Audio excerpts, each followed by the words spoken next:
Sa mga balitang pambansa, umabot na po sa 24,000 paaralan sa buong bansa ang apektado ng suspensyon ng klase dahil pa rin sa masamang panahon. Aminado po ang DepEd na malaking dagok sa pagtuturo ang madalas na suspensyon ng klase dahil posible silang kapusin sa oras. Dahil po dyan, may inilalatag na raw na plano ang DepEd para matugunan ang learning loss sa mga susunod na buwan, katulad po ng make-up classes. Pero gagawin daw ito sa oras na matiyak ang kaligtasan ng mga guro at mag-aaral.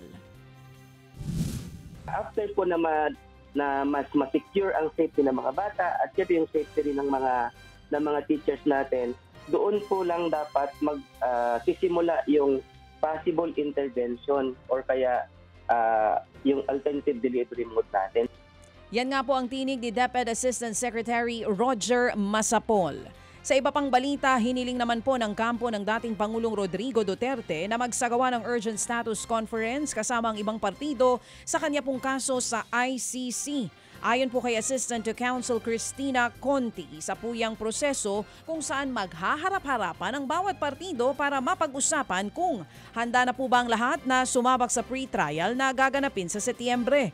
Ang tingin ni Attorney Conti, tila may laman daw ang impormasyon na hawak ng kampo ng mga Duterte.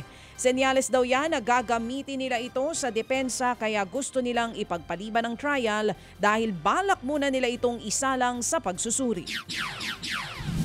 For me, telling na sinasabi nila, gagamitin nila sa depensa nila yung itong impormasyon. At kung ano man ito, ay mukhang may kailangan pang pagdaanang na test o kaya parang expert, may hinihintay silang expert na tumingin itong impormasyon. Yan nga po ang tinig ni Assistant to Counsel Attorney Cristina Conti. Sa mga nakaabang naman po sa boxing match sana na hindi natin sure kung matutuloy pa. Bigla pong kumambyo si Davao City Acting Mayor Baste Duterte sa hamon nito kay PNP Chief Nicolas Torre na suntukan. Bigla nga po o matatandaang kumasa nga po si General Torre sa hamon ni Duterte na magsuntukan silang dalawa. Pero si Torre iminungkahi na gawin itong charity match para makatulong sa mga nasalanta ng masamang panahon. Ang naghamon na kalaban, biglang meron munang kondisyon bago po ang sapakan. Ang gusto ni Mayor Baste, magpa-drug test muna ang Pangulong Bongbong Marcos Jr. at lahat ng opisyalis ng gobyerno bago ang laban. May nag-offer pa naman na sana ng magiging venue pero wala pa daw tugon ng palasyo at ang PNP sa kondisyon ni Baste.